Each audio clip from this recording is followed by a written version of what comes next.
ఆరోగ్యం వేరు. రోగం వస్తే బాగు చేసుకోవటానికి వైద్యాన్ని వాడటం వేరు. 2 వేరు వేరు.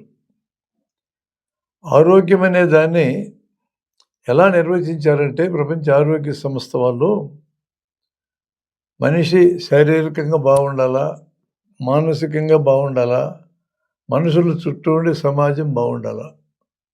ఈ 3 బాగుంటే బాగున్నట్టు లెక్క. బాగుండడం వెల్ బీయింగ్. శరీరం బాగుండాలి, మనసు బాగుండాలి, చుట్టూ వాతావరణం బాగుండాలనంటే ఏం కావాలి? కడుపు నిండా తిండి ఉండాలా. ఇప్పుడు తిండి కొంతమందికి దొరకదు, కొంతమందికి అతిగా దొరుకుతుంది. అట్లా కాకుండా అవసరమైనంత తిండి దొరకాలా. అవసరమైనంత తిండి దొరకనోడికి దొరికే ఏర్పాటు ఉండాలా. ఎక్కువ దొరికి తినేవాడికి బయటోడు చేసే ఏర్పాటు ఏం లేదు, ఆడికాడే తగ్గించుకోవాలి. మంచినీళ్ళు దొరకాలా. పరిసరాల పరిశుభ్రత, వ్యక్తిగత పరిశుభ్రత ఉండాలా. ఆరోగ్య విద్య ఉండాలా. ఫైనల్గా పని ఉండాలి. వీటితో పాటు నివాస వసతి, దుస్తులు, వ్యాక్సినేషను, అత్యవసరమైతే వైద్య అవసరాలు ఇవన్నీ కూడా ఆరోగ్యంలో భాగాలే. చివరి అంశము రోగం వస్తే బాగు చేసుకుని తిరిగి మామూలుగా మారడం కూడా ఆరోగ్యమనే బ్రాడర్ హెడింగ్లో భాగమే. ప్రధానమైనవి ఏంటంటే ఆహారం, మంచినీళ్ళు, పరిసరాలు, ఆరోగ్య విద్య, పని. ఇది మొదటి కన్సెప్ట్. రోగం అంటే ఆరోగ్యం దెబ్బతింటే అనారోగ్యం స్థాయికి వెళ్తాడు, ఇంకా దెబ్బతింటే రోగం వస్తుంది.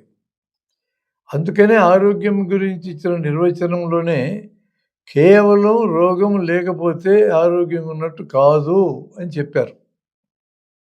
రోగం లేకపోతే ఆరోగ్యం ఉన్నట్టు కాదు. మధ్యలో ఇంకొక దశ ఉంది కదా, ఆరోగ్యం దెబ్బతిని అనారోగ్యంలో పడే ఒక దశ ఉంది. అంతకంటే దాటితే కదా రోగం వస్తుంది. అందువలన రోగానికి మనం ఏం చేయాల్సి వస్తుంది? రోగాన్ని వదిలించుకోవాలా. కొన్ని రోగాలు మరణంతో ముగిస్తాయి, కొన్ని రోగాలు అంగవైకల్యంతో ముగిసిపోతాయి, చాలా రోగాలు ఇట్లాంటి నష్టాలు జరగకుండా తిరిగి మామూలు మనిషి అవుతారు. చాలా రోగాలు అక్కడికి దారితీస్తాయి. అందువల్ల తిరిగి ఆరోగ్యంగా మారడమా, రోగం వచ్చినాక బాగు చేసుకొని తిరిగి ఆరోగ్యంగా మారడమా, అసలు రోగమే రాకుండా చేసుకోవడమా అనే ప్రశ్న మనకు ఎదురైనప్పుడు ఫస్ట్ ప్రిఫరెన్స్ ఎవరికైనా రోగమే రాకుండా ఉంటే బాగుండనేదే. రోగం వస్తే బాగు చేసుకొని మళ్ళీ తిరిగి మామూలు లేదాం అనేది మొదటి ప్రిఫరెన్స్ కాదు. డబ్బు రూపంలో లెక్కేస్తే కూడా రోగం వస్తే బాగు చేసుకుని మళ్ళా తిరిగి మామూలు మనిషి కావడానికి 16 రూపాయలు ఖర్చు అయితే రోగమే రాకుండా చేసుకోవడానికి ₹1 ఖర్చు అవుతుంది. 1:16 ఆ తేడా. ఉదాహరణకి ధనుర్వాతము అనే జబ్బు తీసుకుంటే టెటనస్ టాక్సాయిడ్ అనే ఒక ఇంజెక్షన్ 3 సార్లు వేసుకుంటే ఒక్కొక్కసారి ₹15-20 ఖర్చు అవుతుంది. మనం ఖర్చు పెట్టుకుంటే ₹60 మొత్తం. ధనుర్వాతం రాధిక. ధనుర్వాతం కానీ వస్తే, రోగం వస్తే 100కి 20 నుంచి 30 మంది మరణిస్తారు. వాళ్ళ ఖరీదంతా మనం చెప్పలేము.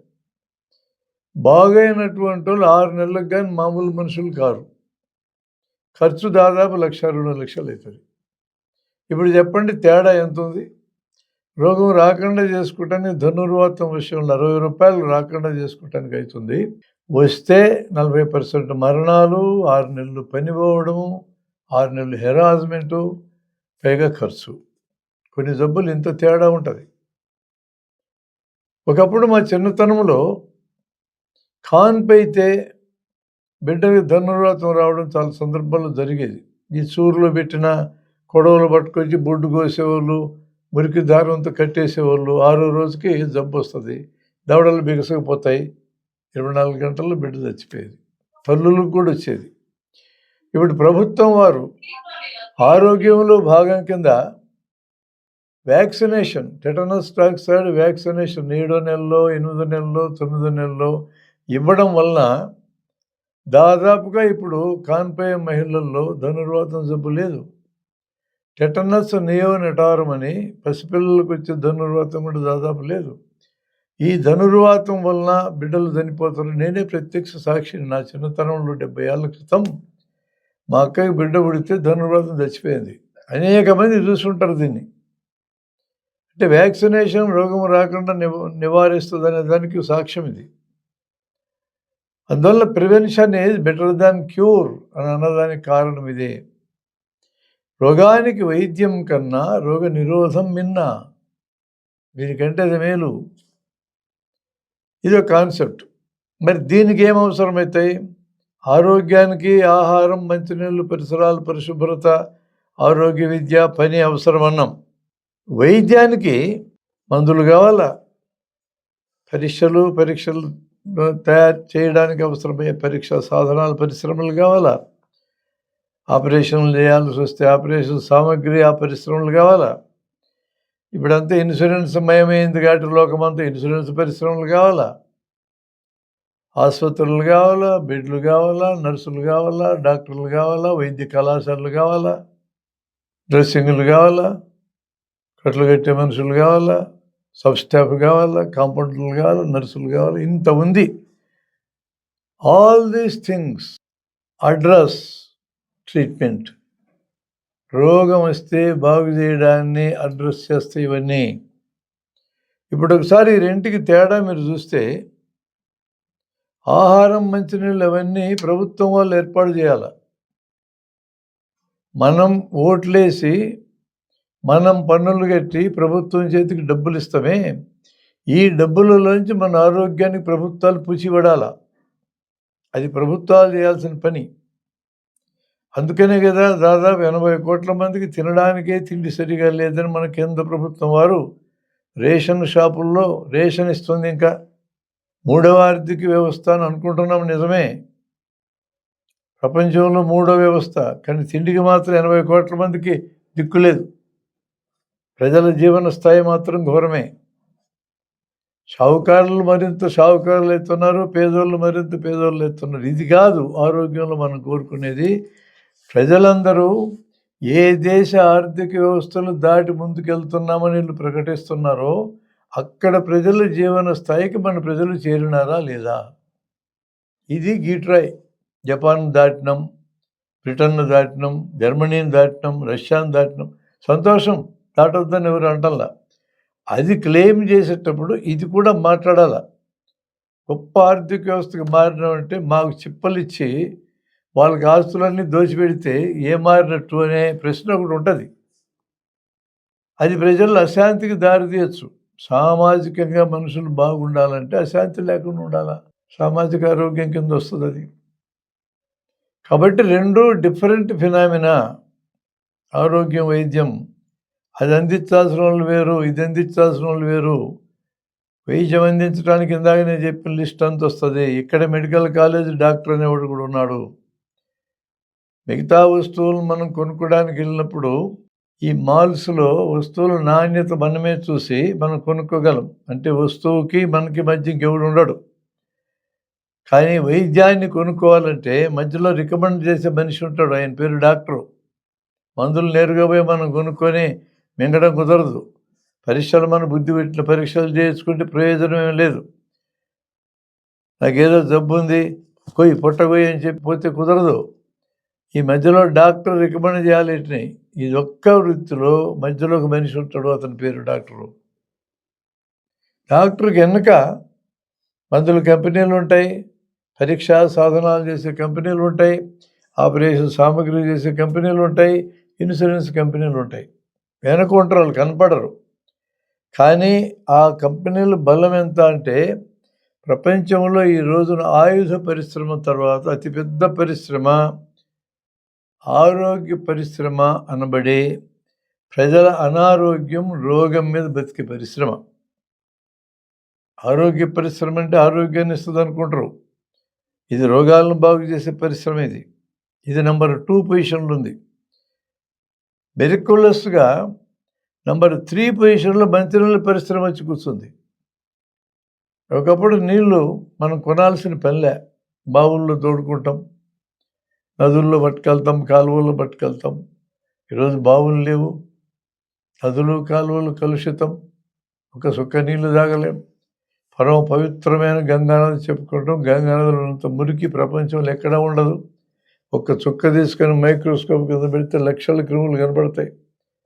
పవిత్రతకు భావజాలం ఓకే. దాని గురించి మనమేం మాట్లాడటంలా. నీళ్ళు ఎట్లుంటాయి, ఆ నీళ్ళని నెత్తనేసుకోవడానికి పనికొస్తాయేమో కానీ తాగడానికైతే పనికిరావు.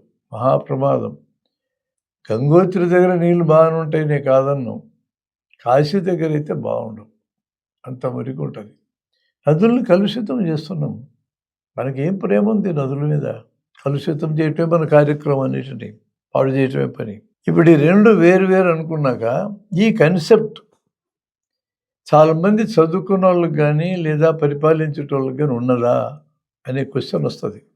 నేను డాక్టర్ విజయ్ కుమారు ఒకసారి వింజమూరులో మన కార్యకర్తలకు శిక్షణ అయినాక రాత్రి బహిరంగ సభ పెట్టాం. చాలా ఏళ్ళైంది, 25 ఏళ్ళైంది. మేమిద్దరం ఆరోగ్యం గురించి, వైద్యం ఇటు గురించి మాట్లాడగలిగిన వాళ్ళమే. ఇది స్థానికమైన కార్యక్రమం కదా అని స్థానిక ఎమ్మెల్యేని పిలిచినాం. మా ఇద్దరి మధ్యలో కూర్చోబెట్టుకున్నాం. మరి ఎమ్మెల్యే అయిన తర్వాత ఆయన కాసేపు మాట్లాడమనాలిగా. ఆయన అర్ధగంట మాట్లాడినాడు. ఆశ్చర్యం ఏంటంటే మా ఇద్దరికి ఒక ముక్క అర్థం కాల. మరి ప్రజలకు ఏమర్థం ఉంటుంది?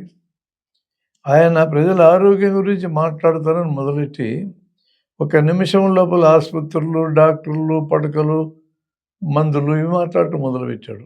అంటే చాలామందికి పరిపాలనలో ఉన్న వాళ్ళకు కూడా ఆరోగ్యం అంటే మందుల షాపులు, మందులు, మెడికల్ కాలేజీలు ఇవే అనుకుంటున్నారు తప్ప ఇవేవి ఆరోగ్యానికి పూచిపడేవి కావు. ఇవన్నీ వైద్యానికి పూచిపడేవి. ఇది మొదట కన్సెప్ట్ మనకు క్లియర్ కావాలి. రెండో ముఖ్యమైన కాన్సెప్టు ఈ సబ్జెక్టు నేర్చుకోవడానికి అవసరమైంది ఏంటంటే రోగాల బరువు లేదా డిసీజ్ బర్డన్. ఏంది కన్సెప్టు? ఈ కన్సెప్ట్ చాలా కీలకం మనం ఇప్పుడు మాట్లాడుకోబోయే సబ్జెక్ట్కి. ఏ ప్రాదేశిక ఇళ్ళ లోపల ఉన్న దేశమైనా, ఇప్పుడు దేశానికి ఇళ్ళలు ఉంటాయి, ఇళ్ళ లోపల భూమి ఉంటుంది. ఈ భూమి మీద కొంతమంది మనుషులు ఉంటారు. భూమి లోపల పైన వనరులు ఉంటాయి. ఈ వనరులన్నీ మనుషులవి. దీని దేశం అంటాం. ఒక దేశ సరిహద్దుల లోపల జీవిస్తున్న జనం, ఈ జనానికి 1 సంవత్సరం లోపల ఏ రకమైన జబ్బులు ఎన్నెన్ని వస్తాయి,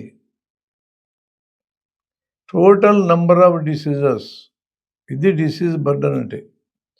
వెరైటీ ఆఫ్ రోగాలు కొన్ని వేలు ఉంటాయి. అది కాదు ఇక్కడ మాట్లాడుతుండేది. కొన్ని వేల రకాలు ఇంటూ నంబర్ ఆఫ్ పీపుల్. కామన్గా వచ్చేది జలుబు. 145 కోట్ల మందికి మన దేశంలో ఒక ఏడాదిలో ప్రతి ఒక్కరికి ఒకసారి జలుబు వచ్చింది అనుకోండి. అప్పుడు మనం ఎట్లా లెక్కేస్తాం దీన్ని? 145 కోట్ల రోగాలను లెక్కేస్తాం. 145 కోట్ల మందికి సంవత్సరంలో యావరేజ్న ఒక్కసారైనా తలకాయ నొప్పి వచ్చిందనుకోండి, 145 కోట్ల రోగాలు. ఒక్కసారి కొద్దిగా కడుపులో మంటో లేకపోతే అన్నం అరగకపోవడమో, కడుపులో నొప్పో వచ్చిందనుకోండి, అన్ని రోగాలే. లక్షణాల రూపంలో కనపడతాయి. లోపల రోగం ఉంటుందిగా. రోగ లక్షణాలు మనిషికి అనుకుంటాడు. రోగం ఉంటేనే కదా లక్షణాలు కనపడతాయి. ఒక్కసారి వచ్చిందనుకోండి ఇంకో 145 కోట్లు. దేశంలో ఉన్న జనమందరిలో ఒక 25 కోట్ల మందికి గుండె జబ్బులు వచ్చాయనుకోండి, 25 కోట్ల రోగాలను రాసుకోవాలి. ఒక 30-40 కోట్ల మందికి షుగర్ జబ్బు వచ్చిందనుకోండి, ఇంకో 30-40 కోట్ల రోగాలను రాసుకోవాలి. అట్లా ఈ ఇన్ని వేల రోగాలు కూడా ఒక ఏడాదిలో ఎన్ని నమోదవుతాయి? అరుదుగా వచ్చే క్యాన్సర్ జబ్బు ఒక 1000 మందికి వచ్చిందనుకోండి, 1000 రోగాలు. ఇది లెక్కేసే విధానం. బయట అభివృద్ధి అయినటువంటి దేశాలలో, పశ్చిమ ఐరోపా, బ్రిటన్, అమెరికా ఇట్లాంటి దేశాల్లో 100కి 95 నుంచి 98% ఈ లెక్క కరెక్ట్గా ఉంటుంది వాళ్ళ దగ్గర.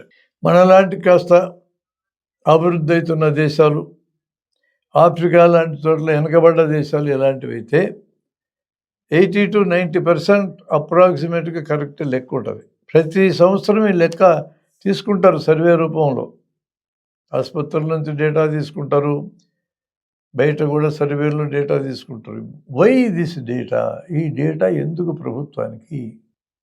ప్రజలందరి యొక్క ఆరోగ్య అవసరాలను ప్లాన్ చేయాలన్నా, అనగా ఆహారం, మంచినీళ్ళు, పరిసరాలు, నివాసము, వీళ్ళకి బట్టలేంటి, వీళ్ళకి చదువేలా, ఇవన్నీ ప్లాన్ చేయాలన్నా జనం ఎంతమందికి అవసరం ఉందో లెక్క ఉండాలి. ఆసుపత్రులు, నర్సులు, డాక్టర్లు, పడకలు ఈ లెక్కలేయాలన్నా ఏ రకమైన రోగం ఏ మోతాదు వస్తుంది, ఎంతమందికి వస్తుంది లెక్కలు ఉండాలి. కాబట్టి ప్రజల ఆరోగ్యానికి, ప్రజల వైద్యానికి ప్రభుత్వాలు పూచిపడాలంటే రోగాల బరువున లెక్క ఉండాల్సిందే. ఇప్పుడు మనం అసలు పాయింట్కి వద్దాం. నంబర్ ఆఫ్ డిసీజెస్ గురించి కాదు, టోటల్ నంబర్ ఆఫ్ డిసీజెస్ అనేది నేను చెప్పేది గుర్తుపెట్టుకోండి. టోటల్ నంబర్ ఆఫ్ డిసీజెస్లో 80% రోగాలకి కీలకమైన వాక్యం ఇది, ఎప్పటికీ మర్చిపోకండి. ₹1 ఖర్చు లేదు, ఒక్క మందు ఆడక్కర్లేదు, ఆసుపత్రికి పోనక్కర్లేదు, డాక్టర్ని కలవక్కర్లేదు. ఇది కానీ అర్థమైతే ప్రజలకి ఎంత డబ్బు ఈ దేశంలో మిగులుతుంది, ప్రభుత్వాలకు ఎంత ఖర్చు మిగులుతుంది మీరు ఊహించుకోండి. లక్షల కోట్లు మిగులుతుంది. నేను వాడి ఉదాహరణలు మీకు చెప్తా. ఏదో పైన చెప్పినట్టు వండుకుని ఉండటానికి ఒక కాంక్రీట్ ఎగ్జాంపుల్ మీకు చెప్తున్నా.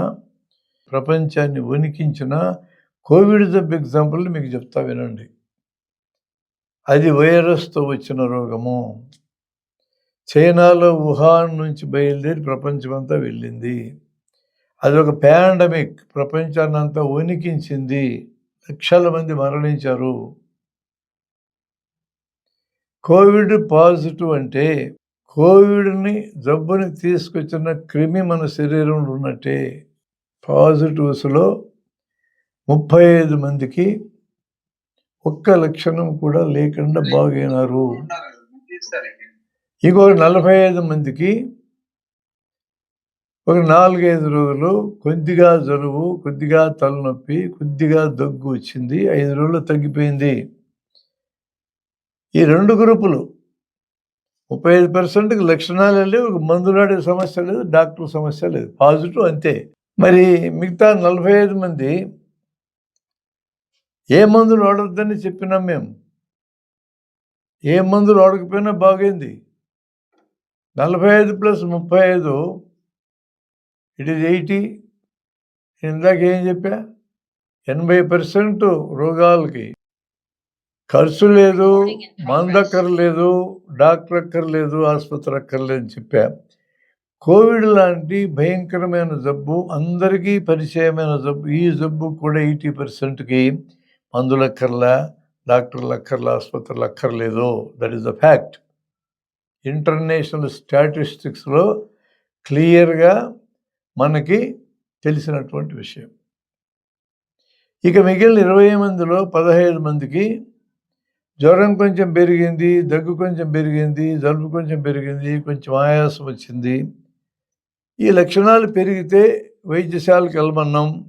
వైద్యశాలలో ట్రయేజ్ అనే పద్ధతి ద్వారా వాళ్ళంతా పరీక్ష చేసి వీళ్ళని ఆసుపత్రుల్లో ఉంచాలా, లేకపోతే 10-15 రోజులు పరిశీలనలో పెట్టాలా అని నిర్ణయిస్తారు. నీ ఇంట్లో ఐసోలేషను, నీ ఇంట్లో ఉండలేకపోతే ప్రభుత్వం వాళ్ళు ఏర్పాటు చేసిన ఐసోలేషను. ఈ చోట్లలో 20 మందిలో 15 మంది బాగా ఇంటికి వెళ్ళారు. అంటే అక్కడ కొంచెం ఖర్చు ప్రజలన్నా పెట్టుకొని, ప్రభుత్వాన్న పెట్టుకొని కొంచెం మందులు ఆడారు, మంచి ఆహారం పెట్టారు, బాగైంది. ఆసుపత్రి అక్కర్లా, ప్రభుత్వం వారి ఐసోలేషన్ అయిన ఆసుపత్రి లేదు, ఇంట్లో ఐసోలేషన్ ఆసుపత్రి లేదు. డాక్టర్ ఒక్కసారి చూశాడు అంతే, క్లోజ్. 15 రోజుల తర్వాత రమ్మన్నారు. ఇక 5గురు మిగిలారు.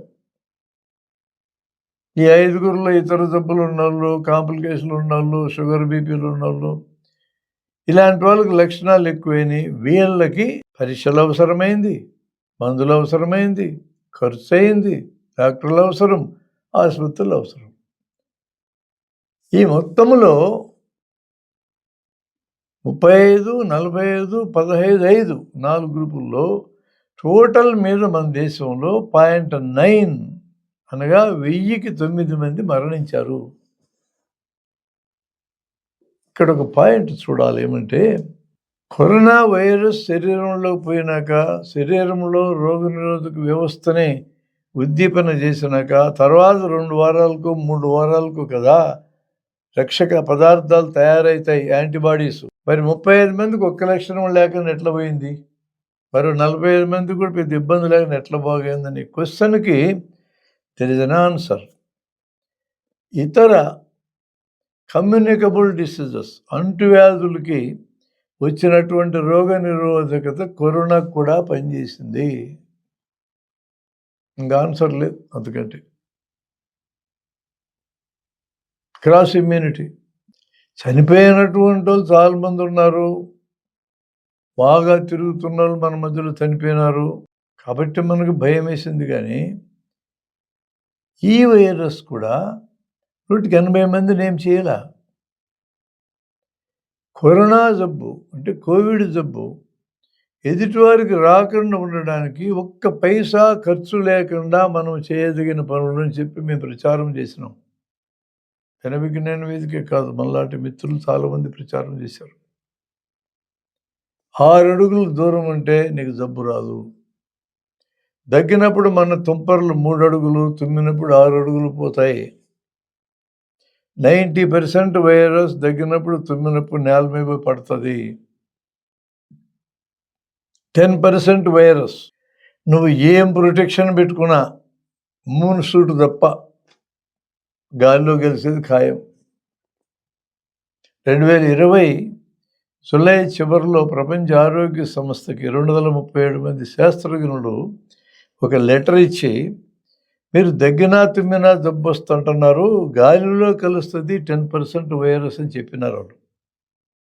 కరెక్ట్. మాస్క్ పెట్టుకున్నా సందుల్లోంచి బయటికి పోతుంది, టవల్ కట్టుకున్నా చున్నీ కట్టుకున్నా కూడా పోతుంది.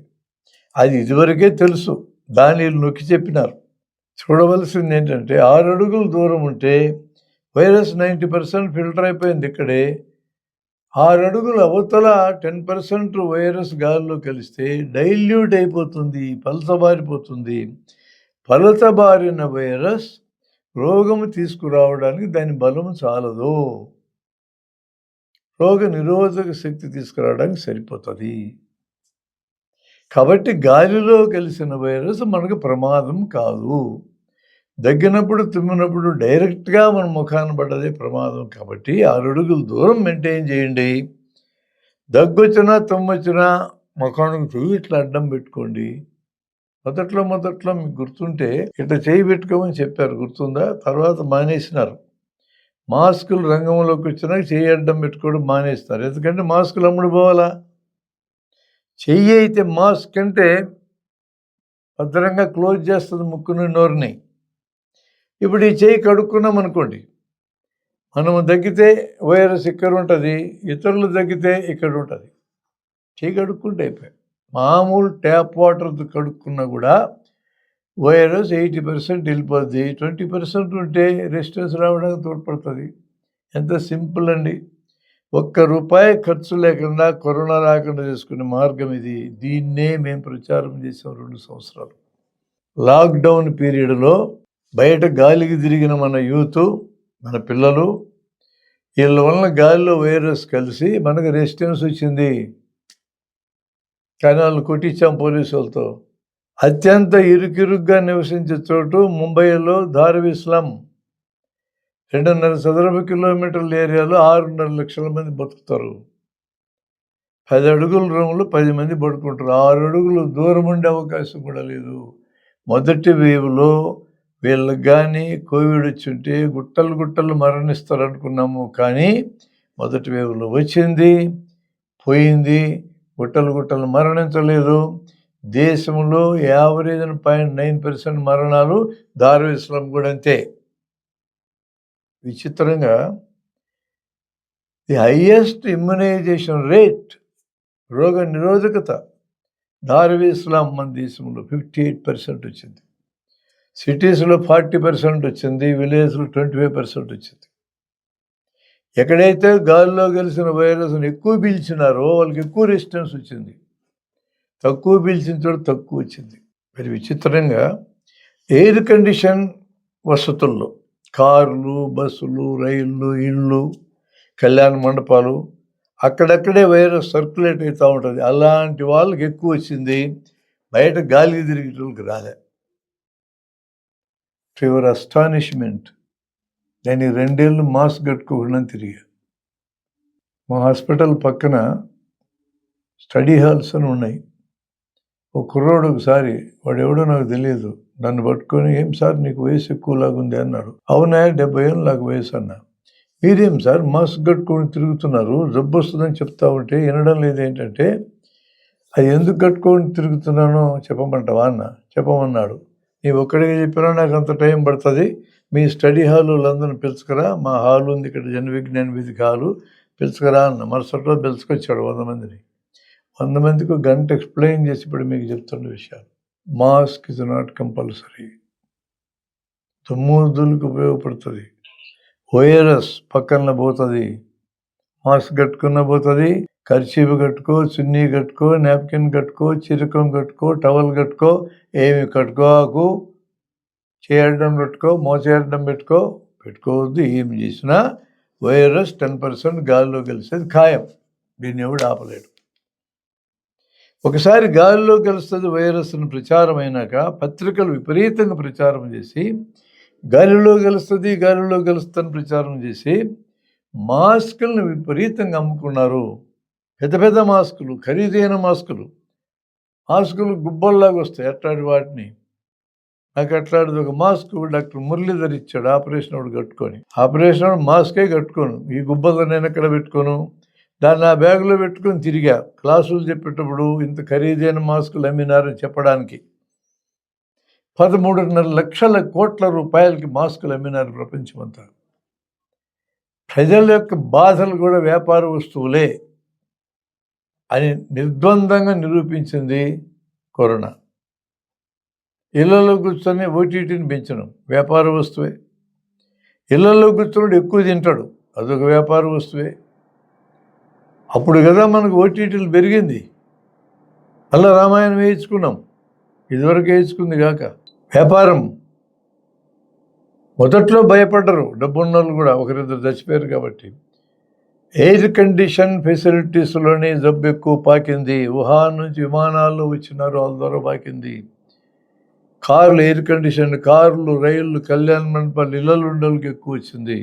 ఎయిర్ కండిషన్ వసతులు వాడుకోగలిగే వాళ్ళు ఎక్కువ మంది. మధ్యతరగతి వారిలో చాలామందిలో అంటువ్యాధులు తక్కువ. అంటువ్యాధులు తక్కువైతే అంటువ్యాధులకు వ్యతిరేకంగా రెసిస్టెన్స్ ఎక్కువ రాదు. అలా రెసిస్టెన్స్ తక్కువ వచ్చిన వాళ్ళు ఎక్కువ మంది మరణించారు. దానికి ఇంకో సాక్ష్యం కూడా చెప్తా. వెస్ట్ యూరోపు, బ్రిటను, అమెరికా లాంటి చోట్ల 50 ఏళ్ళ క్రితం అంటువ్యాధులను జయించినారు వాళ్ళు. కాబట్టి వాళ్ళకి జనరల్ ఇమ్యూనిటీ లేదు. అక్కడ మరణాలు 5 to 10% పాజిటివ్స్ మరణించినారు. మన దేశంలో 0.9 మరణించినారు. ఆఫ్రికా మనకంటే దరిద్రులు ఉండే ప్రాంతం, అది 0.3% మరణించినారు. ఆల్ దిస్ క్లియర్లీ కరోనా 80%కు వైద్యం అక్కర్లేదు. ఆల్ వైరల్ ఫీవర్స్ 80% వైద్యం అక్కర్లేదు. మనకి జ్వరాలు వస్తాయి, షార్ట్ వైరల్ ఫీవర్స్ అంటారు వాటిని. షార్ట్ వైరల్ ఫీవర్స్ 5 రోజుల్లో తగ్గిపోతాయి. బ్రిటన్ లాంటి నేషనల్ హెల్త్ సర్వీస్, జాతీయ ఆరోగ్య వ్యవస్థ ఉంటుంది అక్కడ. అట్లాంటి అభివృద్ధి అయిన దేశంలో ఒక ఫ్యామిలీ డాక్టర్ 100 నుంచి 150 ఫ్యామిలీస్కి బాధ్యుడు. మనకు ఆ ఫ్యామిలీ డాక్టర్ వ్యవస్థ లేదులేండి, వాళ్ళ దగ్గర ఉంది. ఆ 100-150 ఇళ్లలో ఉండే భార్య భర్తలు, పిల్లలు, అందరి పేర్లు వీళ్ళకి తెలుసు డాక్టర్కి. ఆ ఇంటి నుంచి ఎవరైనా ఫోన్ చేసి మా బిడ్డకి జ్వరం అండి అని చెప్తే, జ్వరంతో పాటు ఫిట్స్ ఏమన్నా ఉన్నాయా, జ్వరంతో పాటు ఆయాసం, తీవ్రంగా దగ్గు ఏమన్నా వస్తుందా, జ్వరంతో పాటు తీవ్రంగా కడుపు నొప్పి ఏమన్నా ఉందా, అబ్నార్మల్ బ్లీడింగ్ ఏమన్నా ఉందా, ఇట్లా అడుగుతారు డాక్టర్ ఫోన్లోనే. అలాంటి ఏమీ లేవని చెప్తే ఫోన్లోనే రోగ నిదానం చేస్తారు doctor. It could be short viral fever, అది వైరల్ ఫీవర్ అయ్యి ఉండే అవకాశం ఉన్నది. మీరు 5 రోజులు మా దగ్గరికి రావద్దు, అన్ని జ్వరాలలాగానే ఎక్కువ నీళ్ళు తాగండి, తేలికరిగా ఆహారం తినండి, రెస్ట్ ఇవ్వండి, ఏవైనా అంటువాడు లక్షణాలు అదనంగా వస్తే రాండి. ఇప్పుడు నువ్వు చెప్పిన లక్షణాలు తలనొప్పి, ఒళ్ళు నొప్పులు, జ్వరము మాత్రమే అంటే మీరు వారం ఆగి షార్ట్ వైరల్ ఫీవర్ అయితే తగ్గిపోతుంది, మీరు రానక్కర్లేదు మా దగ్గరికి. 5 రోజులు కూడా తగ్గకపోతే అప్పుడు మా సహాయానికి రాండి అని చెప్తారు. అంత అభివృద్ధి అయిన దేశంలో. ఇక్కడ ఏం చెప్తాం? మన దగ్గర ఒక ప్రైవేట్ డాక్టర్ దగ్గరికి జ్వరమైన రోగి వస్తే ఇక్కడ చెప్పినాను అనుకో, నేను ఎడ చూస్తాను నన్ను పేషెంట్, ఈ డాక్టర్కి వైద్యం రాదని చూస్తాడు. 100-200 ఫీజు ఇచ్చాడు అనుకో, నేను 100 కిలోమీటర్ల నుంచి వచ్చా డాక్టర్, జ్వరమని వచ్చినా ఏం జ్వరమో భయపడతా, నువ్వేమో షార్ట్ వైరల్ ఫీవర్ అయ్యి ఉండొచ్చు, 5 రోజులు చూడు ఇంటికి బాగుంటున్నావు, ఇందుక నీకు ఫీజు ఇచ్చింది అని అనుకోడా? అలా అనుకుంటాడని మేము అనుకోమా? అందుకని ఏం చేస్తారు ప్రైవేట్ డాక్టరు, 3,000కి పరీక్షలన్నీ నార్మల్ వచ్చినా కూడా 1,000 రూపాయలకి మందులు, అటు 4,000 మీ జేబులు దులిపి పారేస్తే డాక్టర్కి ఇచ్చిన 100 నుంచి 400 కన్సల్టేషన్ ఫీజు ఉంటుంది. ఇది కరెక్ట్ అనిపిస్తుంది. ఈ బాధలు పడలేక నేను 100 రూపాయలు ఫీజు తీసుకునేటప్పుడు ఒకప్పుడు 4-5 ఏళ్ల క్రితం 100 రూపాయలు రిటర్న్ ఇచ్చి, నాయన నీకు నమస్కారం, నీ 100 నాకు అక్కర్లా, నువ్వు ఇంటికి రానేవని. అప్పుడు కొంచెం నమ్మేవాడు నన్ను. ఇప్పుడు ఇదంతా నేను ఎక్స్ప్లెయిన్ చేయాలా నా రోగికి అంటే 10 నిమిషాలు పడుతుంది.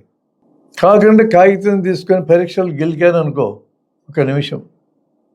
ఇది బాగుంది డాక్టర్కి. బీసీ డాక్టర్కి పరీక్షలకు పంపించడం బాగుంది. బీసీ డాక్టర్ దగ్గరికే పేషెంట్లు ఎక్కువ వస్తారు. ఈ రోగాన్ని కనుక్కుని టైం అడగకుండానే ఉండదు. అట్లాంటి వాడి దగ్గరికే పోతాం మనం. మా దగ్గర డబ్ల్యూ సీతారామన్ మా గురువు గారు ఉన్నారు, న్యూరో సర్జన్, మంచి డాక్టర్, నెల్లూరు ఆయన. మధ్యాహ్నం 2 దాకా హాస్పిటల్లో కంపల్సరీ ఉంటాడు. అప్పటి నుంచి ఓపీ స్టార్ట్ చేస్తే రాత్రి 10 అయ్యేది. ఒకసారి ఆయన కలవడానికి వెళ్ళాను నేను. ఏం సార్ ఎంతమందిని చూస్తావు నువ్వు అన్నా. మరి 4 ఏళ్ళు పెద్దోడు. రోజుకి 60-70 మంది చూస్తారా అన్నాడు. ఏమి కేసులు చూస్తావు సార్ అన్నా. తలకాయ నొప్పులు, మెడకాయ నొప్పులు, నడుము నొప్పులు ఇవే అన్నాడు. అవన్నీ నువ్వెందుకు చూడాలి సార్, మేము ఉన్నాం కదా మామూలు డాక్టర్లు, మా దగ్గర పరిష్కారం అయితే కదా అంటే, ఏం చేస్తాం రా, ఈ పిచ్చినా కొడుకులు వస్తారు మీదకి, ఏం చేయాలా అన్నాడు ఆయన. మరి నువ్వు న్యూరో సర్జన్వి, న్యూరో సర్జికల్ ఇంట్రెస్ట్ ఉండే కేసులు ఎన్ని చూస్తావు అన్నా. 1-2 ఉంటాయి రా అన్నాడు. అవి కూడా మిస్ అవుతా అన్నాడు. అదేం సార్ అంతలా మాట అంటే అన్నా. అవును, ఈ దరిద్రపు కేసులన్నీ మీద పడేటప్పటికి అడావుడిగా చూడాలి కదా. తలా 5-10 నిమిషాలు ఇచ్చినా కూడా అయిపోయా 10 గంటలు. కాబట్టి అవి మిస్ అయిపోయే ప్రమాదం ఉంది. Is this the way to utilize specialist in this country? అన్ని సింపుల్ ప్రాబ్లమ్స్ కింద ఫిల్టర్ అయిపోవాలా, స్పెషలిస్ట్ దగ్గరికి స్పెషలిస్ట్ చూడాల్సిన సమస్యలు వెళ్ళాలా. ఈ కన్సెప్ట్ పరిపాలించటోళ్ళకి లేదు. అంటే దాని అర్థం ఏంటంటే, మిత్రులరా, let me tell you clearly, 80% diseases they won't merit any treatment, అవసరం లేదు. ఇవి ఏమేమి రకాలు ఉంటాయి? 4 రకాలు ఉంటాయి. మొదటిది సెల్ఫ్ లిమిటింగ్ డిసీజెస్. ఇప్పుడు నేను చెప్పిన short viral fever self limiting.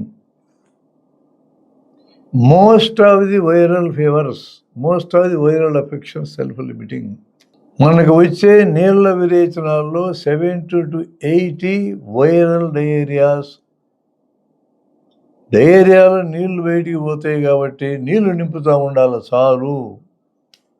ఆ నీళ్ళు ఉప్పు చక్కెర కలుపుకున్న నీళ్ళు అయితే ఎలక్ట్రాల్ పౌడర్ లాంటిది అనమాట.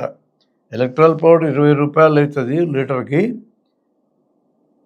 లీటర్ నీళ్ళల్లో చారెడు చక్కెర ఇలా పెట్టి ఒక 3 ఏళ్ళతో వచ్చే ఉప్పు కల్లులు వేసి నీళ్లు తయారు చేసుకొని ఆ నీళ్ళు ఒక చుక్క నాలుక మీద వేసుకొని, ఎంత ఉప్పుగా ఉండాలా, చెమటంత ఉప్పుగా ఉండాలి. ఎక్కువ ఉప్పు ఉంటే కాదు నీళ్ళు పోయండి, తక్కువ ఉప్పు ఉంటే కొంచెం ఉప్పు వేయండి. ఈ నీళ్ళు పెద్దవాళ్ళు అయితే గంటకి 2 లీటర్లు తాగాల. పిల్లలకైతే వయసును బట్టి బరువును బట్టి తగ్గిస్తాం. ఇంట్లో తయారు చేసుకోవచ్చు ఎలక్ట్రాల్ పౌడర్. ఇలా తాగితే చాలు. డయేరియా అనేది ప్రొటెక్టివ్ ఫినామినా. ఈ పేగుల్లో ఏదో గిట్టనటువంటి పదార్థం చేరితే దాన్ని బయటికి పంపడానికి పేగులు ప్రయత్నం చేస్తున్నాయి. చాలా డిసీజెస్లో లక్షణాలు ప్రొటెక్టివ్ ఫినామినా. జ్వరం ప్రొటెక్ట్ చేయడానికి, మనల్ని వార్నింగ్ చేయడానికి వచ్చింది. నొప్పి, ఎక్కడ నొప్పి ఉంది ఈ భాగానికి రెస్ట్ ఇవ్వు, అదే రికవర్ అయిందని చెప్పడానికి నొప్పి వచ్చింది. నొప్పి ఉంది కాబట్టి మనం విచ్చలవిడిగా వాడము దాన్ని. ఉదాహరణకి కుష్టు జబ్బు గతంలో ఎక్కువ ఉండేది, వాళ్ళకి స్పర్శ తెలియదు, వేళ్ళకి నొప్పి తెలియదు కాబట్టి అట్నే వాడేస్తారు, ఏళ్ళు మొత్తం పోయి మొండి చేతులు మిగులుతాయి. నొప్పి తెలిస్తే దాన్ని వాడం. నొప్పి ప్రొటెక్టివ్ ఫినామినా, జ్వరం ప్రొటెక్షన్ కోసం ఉంది, డయేరియా ప్రొటెక్షన్ కోసం. ఇవన్నీ సూత్రప్రాయంగా శరీర ధర్మాల ప్రకారం రక్షించడానికి వచ్చినవి. అవి ఎక్కువ అయితే మనకు ఇబ్బంది అవుతుంది. ఇప్పుడు జ్వరం ఉంది, రక్షించడానికి వచ్చింది, అదే 104, 106 అయిందనుకో, దాంతో చచ్చిపోతాం. అప్పుడు జ్వరాన్ని తగ్గించాలి. జ్వరం మోడరేట్గా కొద్దిగా ఉంటే జ్వరానికి విడిగా మందక్కర్లే. జ్వరానికి కారణం ఏందో పరిష్కరిస్తే చాలు. కొన్ని కారణాన్ని పరిష్కరించాలి. అన్ని జ్వరాలు 100కి 100 జ్వరాలు నేను చెప్పిన దాంట్లో రావు, 80 వస్తాయి ఆ గ్రూపులోకి. సెల్ఫ్ లిమిటింగ్ ప్రాబ్లమ్స్ చాలా పెద్ద సంఖ్య. రెండవ గ్రూపు, అది రోగమే కాదు, మనం రోగం అనుకుని డాక్టర్ దగ్గరికి పోతాం. గుండెలో చురుక్కు అంటది, అది కండరాల నొప్పి. గుండె జబ్బు చురుక్కని రాదు అసలు. పైపొట్టలో కానీ, ఎదురు ఎముకనకు కానీ, ఎడం పక్క కానీ వస్తుంది. కడుపులో మంటలా కానీ, గుండెల్లో మంటలా కానీ, బరువెత్తినట్టు కానీ, బిగదీసినట్టు కానీ వస్తుంది. ఎడం పక్క చేతికి కానీ, మెడకు కానీ, దవడకు కానీ పోతుంది. ఇట్లా వస్తుంది గుండె నొప్పి. హార్ట్ అటాక్ అయినా, హార్ట్ పెయిన్ అయినా ఇట్లే వస్తుంది. చురుక్కని రానే రాదు. కానీ మనకేమనిపిస్తుంది, గుండె ఒక్కటే కదా ఉంటుంది, కాళ్ళు అయితే 2, చేతులు అయితే 2, కళ్ళు అయితే 2, కిడ్నీస్ 2, ఊపిరితిత్తులు 2, ఒకటి పోతే ఇంకొకటి ఉంది కదా అనిపిస్తుంది మనకి.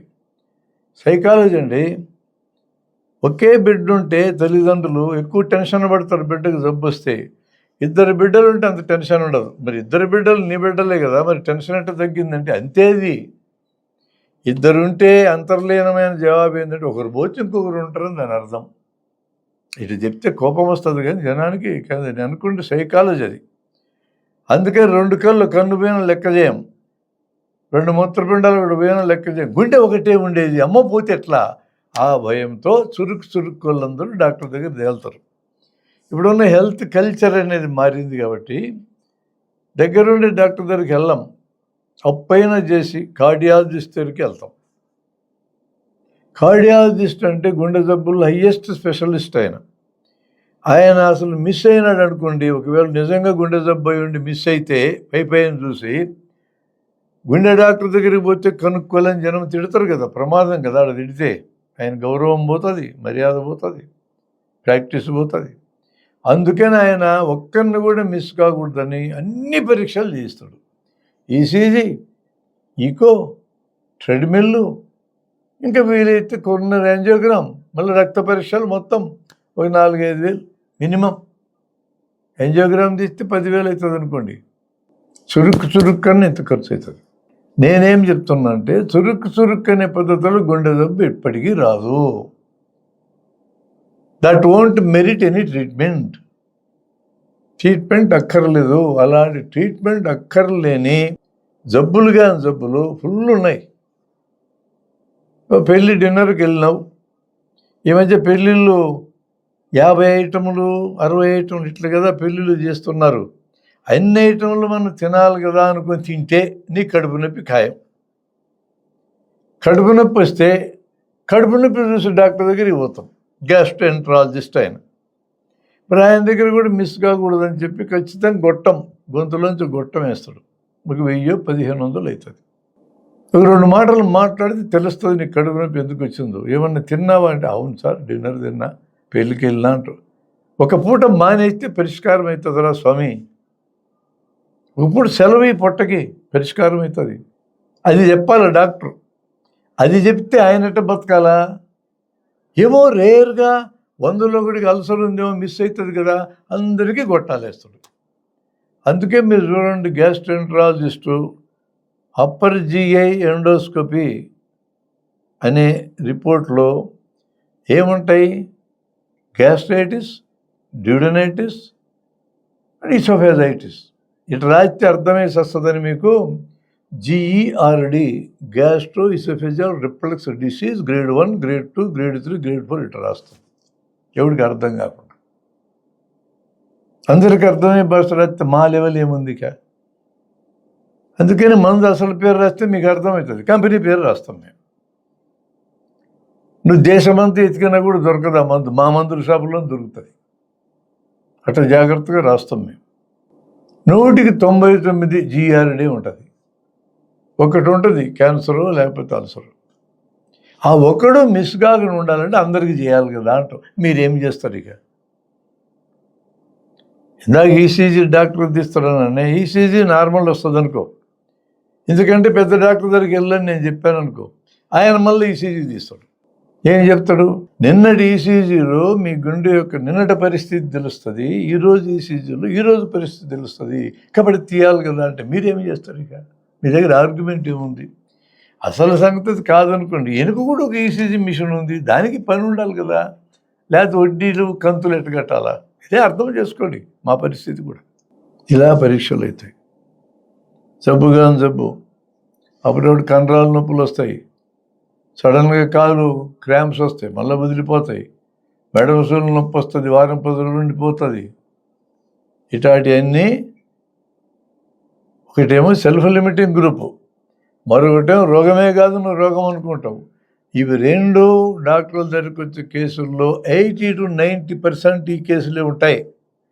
ఇక మూడవది, ఇది జబ్బే, చర్మం కింద గడ్డలు, మెడకాయలో గడ్డలు, సంకల్లో గడ్డలు, గజ్జల్లో గడ్డలు, లైపోమాస్, ఫైబ్రోమాస్, డెర్మాయిడ్స్ ఇట్లా పిలుస్తాం. వీటిని చిన్న చిన్న గడ్డలు ఉంటాయి. ఇది గడ్డ ఉందని మీరు వస్తారు, మీ భయం వల్ల క్యాన్సర్ అనుకునే వస్తారు. ఇవి క్యాన్సర్లు కాదు, ఇవి పెరగవు, తగ్గవు, మందులు పనిచేయవు, ఉంటాయి అట్లే, నువ్వు చచ్చిపోయేదాకా నీ అంటే ఉంటాయి. గబగబా పెరిగిన గడ్డ, నొప్పి చేసిన, చుట్టూ చర్మానికి అతుక్కొని పోయినా, పుండుబడిన, ఈ 4 సందర్భాల్లో మాత్రమే నువ్వు డాక్టర్ దగ్గరికి వెళ్ళాలి. ఇది చెప్పాలి మేము. గడ్డ ఉంది నిజమేనయ్యా, తీయమంటే తీస్తా, 4-5 వేలు ఖర్చు అవుతుంది, తీయాల్సిన పని ఏముంది, వదిలేయి దాన్ని, చేతి దగ్గర కదా సార్, అసహ్యంగా ఉంటుంది కదా అంటారు. కొడుకు చేతులు చొక్కా వేసుకో, ఎవరికైనా చూస్తే బాగుంటుంది కదా సార్ అంటాడు. ఎవరికైనా ఏం పని అయ్యా నీ ముఖం చూసే పని? ఎవడు ముఖముడు చూసుకోవటానికి టైం లేక సస్తా ఉంటే నీ ముఖము, నీ కాళ్ళు, నీ చేతులు ఎవడు చూస్తుంటే ఇక్కడ? ఎవడికి పట్టింది? ఇప్పుడు ఏమన్నా ఓటర్ అయితే రాజకీయ నాయకుడికి పడుతుంది కాసేపు, మిగతాడికి ఎవరికి పడుతుంది నీ గురించి? వస్తారు అమ్మాయిలు మొట్టాలు, జబ్బే అక్కిని అంటారు దాన్ని, ఎప్పుడు ఇటు తాగుతూ ఉంటారు, ఈ చేతికొండి మురికాడికి పోయి ఇంత లాభ అవుతాయి. మొటాలు ముఖాన్ని వస్తే తాకొద్దు, ముఖాన్ని అప్పుడప్పుడు కడుక్కో, దాన్ని టచ్ చేయగాకు, ఆ వయసులో వస్తాయి, అవే అణిగిపోతాయి. Self limiting. నువ్వు తాకి దాన్ని ఇంత లావు చేస్తావు, గిల్లుతావు, దాన్ని గిచ్చుతావు. ఆ అమ్మాయిలు మా దగ్గరికి వస్తారు, అసహ్యంగా ఉంది సార్. అవును, అసహ్యంగానే ఉంది. ఎందుకు వచ్చినామా? అది అసహ్యంగా ఉంటుందని వచ్చినా సార్, లావు అయింది సార్. అదే నేను చెప్తున్నా, నీ ముఖాన్ని చూసి టైం ఎవడుకుందమ్మా, ఎవడు సావుడు వస్తూ ఉంటే వదిలే, దాన్ని టచ్ చేయగాకు. వారానికల్లా అన్ని పరిష్కారం ఉంటాయి. కొన్ని అట్లే ఆ వయసు హార్మోన్స్ ప్రభావంతో పోతాయి, అది సెల్ఫ్ లిమిటింగ్ ప్రాబ్లం. కొన్ని జబ్బులే కావు, 2 అయిపోయినాయి. మూడవది జబ్బులే, కానీ అవి పెరగవు, తరగవు, నిన్నేమి చెయ్యవు. తీసేయాలంటే తీసేస్తారు సర్జన్. ప్రతి మనిషికి ఉంటుంది ఎక్కడో చూడ గడ్డ, సంకలో గడ్డో, మెడలో గడ్డో. మెడలో సింగిల్ గుండె గడ్డలు ఏం చేయవు, ఒకదాని కూడా అతుక్కుంటే అది టీబీ అయి ఉండొచ్చు. అట్లా ప్రత్యేక పరిస్థితుల్లో డాక్టర్లు చెప్తారు నీకు. 4వ రకం ఉంది.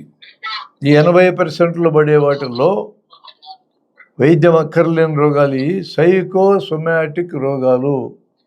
మానసిక ఒత్తిడి పెరిగితే శరీరంలో దాని ఫలితాలు పడతాయి. దాదాపు 40 రకాలు ఉన్నాయి ఇట్లాంటి.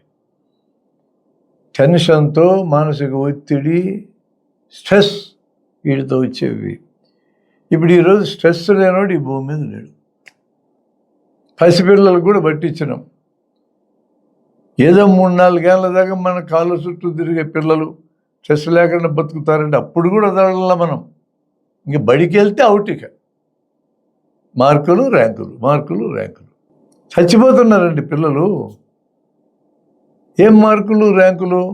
ఈరోజు ప్రపంచాన్ని పరిపాలించేటోళ్ళు అందరికీ మార్కులు ర్యాంకులు వచ్చినాయి. అందరూ అత్యసురుగాళ్ళే కదా పరిపాలించేది.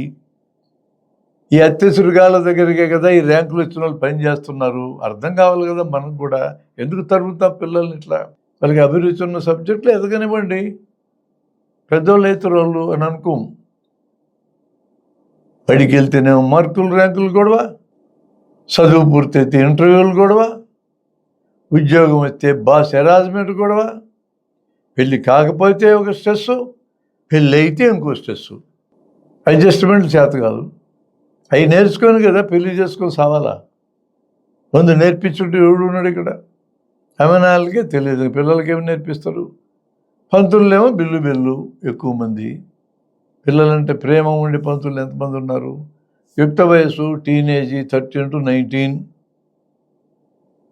శరీరంలో మార్పులు వస్తాయి, శరీర ధర్మాల్లో మార్పులు వస్తాయి, భావోద్వేగాలలో మార్పులు వస్తాయి, మనస్తత్వంలో మార్పులు వస్తాయి. ఈ మార్పులకి అర్థమేందో వాళ్ళకి అర్థమే సావదు. తల్లిదండ్రులు చెప్పాలా, ఆడపిల్లలకి అమ్మలు, మగపిల్లలకి అయ్యలు చెప్పాలా, వాళ్ళకి తెలియదు. కనీసం బళ్ళో ఆడపిల్లలకి టీచర్ అమ్మలు, మగపిల్లలకి టీచర్ అయ్యలు చెప్పాలా, వీళ్ళు చెప్పరు. సిలబస్ కాదు అంటూ ఉంటారు. ఏమి సిలబసే? దిబ్బలు వేసుకోవడానికి 35% మార్కులు ఇస్తే పాస్ అవుతారు, సగమేమో ఛాయిస్లో పోతాయి. ఏమి సిలబస్ తరుగుతా పిల్లల్ని పాస్ కావడానికి? ఎంత గొడవ రావాలా మార్కులు అని అంటావు. 5 సంవత్సరాలు ఒక అమ్మాయికి 600 వచ్చినాయి 10th క్లాసులో. ఎంత స్ట్రెస్ ఉంటుంది ఆ పిల్లల మీద ఇంటర్మీడియట్లో. ఇక్కడ కూడా 1000కి 1000 రావాలని ఉండదా ఒత్తిడి? బతుకుతుందా పిల్ల ఇట్లా ఒత్తిడి పెడితే? అమ్మనాన్నలకి ఎక్స్పెక్టేషన్లు, పిల్లలకి ఎక్స్పెక్టేషన్లు. ఇంత మార్కులు ర్యాంకులు వచ్చేటోళ్ళకి 6 నెలలు అయినాక ఆ పాత పరీక్ష మళ్ళీ పెట్టండి, డుమ్మ అవుతారు, ఎవరు పాస్ గారు.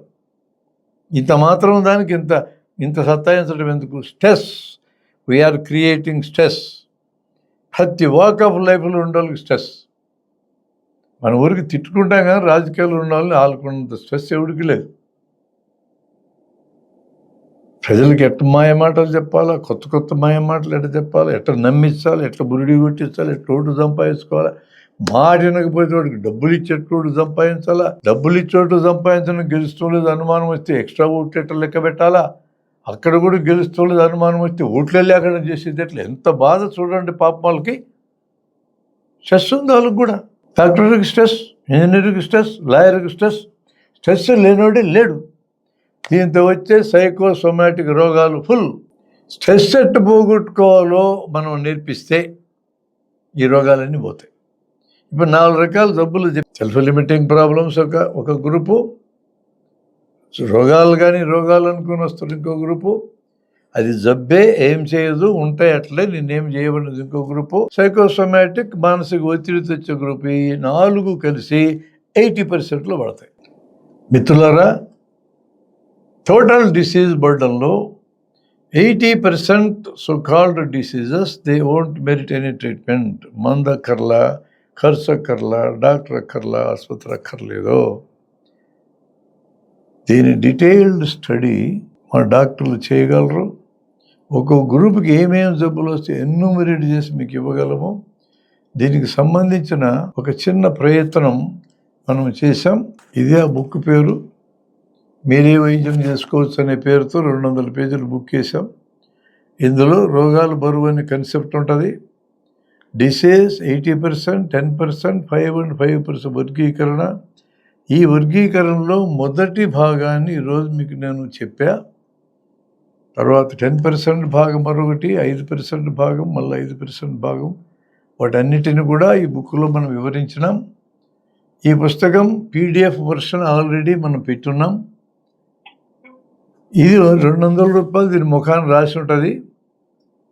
₹100 అయితే ఖర్చు వస్తుంది. హార్డ్ కాపీ ఉంటే అప్పుడప్పుడు ఇటు చదువుకోవచ్చు కదా, ఫోన్లో చదవలేమని అనే బాధ ఉండేటోళ్ళు బుక్ తెప్పించుకోండి.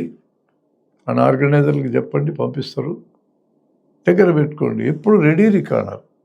నేను చెప్పిన చాలా ప్రాబ్లమ్స్ కింద ఆన్సర్ దొరుకుతుంది. ఈ రోజుకు నేను ఇక్కడ 80% గురించి వివరించిన ఇక్కడికి ఆపి ఇంకో సెషన్లో ఫ్యూచర్లో దీన్ని కంటిన్యూషన్ చేస్తా. ఈ సిరీస్లో ఏమేమి ఉన్నాయంటే, కొంచెం మందులు, కొంచెం ఖర్చు అయ్యే జబ్బులేంటి, కొద్దిపాటి శిక్షణ ఇస్తే మనమే పరిష్కరించుకోగలిగే జబ్బులు ఏంటి అనే వాటిని మనం వివరిస్తాం. కొంచెం మందులు, కొంచెం ఖర్చు అయ్యే జబ్బులు 300-400 ఐడెంటిఫై చేసి దానికోసం మరో బుక్ వేసినాం మనం, ప్రజల ఆరోగ్యం ప్రజల చేతుల్లో. కానీ అది 800 పేజీల బుక్. అది చాలా ఏం లేదు, మనం వేయటం మొదలుపెట్టి 30 ఏళ్ళ నుంచి నడుస్తుంది. ఫ్రెష్ ఎడిషన్ కూడా వచ్చింది. అది కావాలన్నా కూడా మనం అందుబాటులో తేగలం. ఈ పుస్తకానికి మరొక ఉపయోగం ఏంటంటే, క్లాస్ రూమ్లో 5 నిమిషాలు పిల్లల్ని ఎలా మనం ఇగ్నైట్ చేయాలనే దానికి పనికొచ్చే సబ్జెక్టులు దీంట్లో ఉంటాయి. నేను లాస్ట్ టైం మాట్లాడిన దాంట్లో టీచర్ల హ్యాండ్ బుక్ అని ఈ బుక్ కూడా చూపించా. ఇందులో దాదాపు 300 అట్లాంటి ఐటమ్స్ ఉంటాయి. దీంట్లో ఇంకో 200 ఐటమ్స్ ఈ పుస్తకంలో ఉంటాయి. 500 ఐటమ్స్ క్లాస్ రూమ్లో పిల్లలకి మనం 5 నిమిషాల్లో చెప్పచ్చు. ఈ 2 పుస్తకాలు ఆ యాక్టివిటీకి గైడ్కి ఉపయోగపడతాయి. ఇంకొంత లోతుగా చెప్పాలంటే ప్రజల ఆరోగ్యం ప్రజల చేతుల్లోకైనా 800 పేజీల పుస్తకం కూడా మనం ఉపయోగించుకోవచ్చు. తరువాత సిరీస్లు మిగతాయి చెప్తా. వీటిలో మనం మొదటే చెప్పుకున్నట్టుగా ప్రథమ చికిత్స వస్తుంది, తర్వాత ఆరోగ్యంలో మూఢనమ్మకాలు వస్తాయి, ఆరోగ్యంలో అలవాట్ల పాత్ర వస్తుంది, ఆరోగ్య కల్చర్ అనేది వస్తుంది, మెడికల్ వైద్య విద్య ఎలా ఉండాలనేది వస్తుంది. దాని మీద ఒక బుక్ వేసాం మనం. ఇవన్నీ సీరియల్గా అప్పుడొకటి నేను చెప్తా.